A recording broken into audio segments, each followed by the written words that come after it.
Y largaron.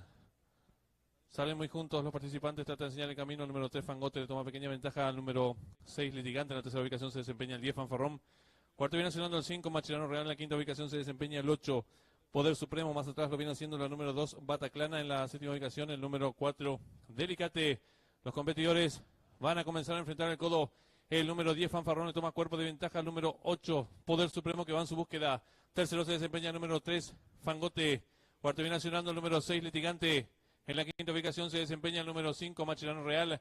Sexto viene accionando el número 4, Delicate. Los competidores dejan atrás el poste de marcatorio de los 600 metros. El 10, Fanfarrón, medio cuerpo de ventaja sobre el 8, Poder Supremo. Tercero el 3. Y están en la recta final. Últimos 400 metros finales el número 10, Fanfarrón. Cuerpo y medio de ventaja sobre el número 8, Poder Supremo. En la tercera ubicación se desempeña ganando terreno el número 5, Machilano Real.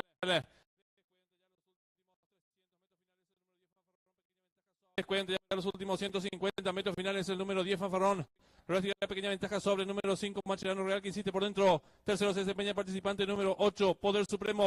Últimos 50 metros finales. Por dentro el número 5, Machilano Real. Dos cuerpos y medio de ventaja sobre el 10, tercero el 8. Y cruzaban el disco.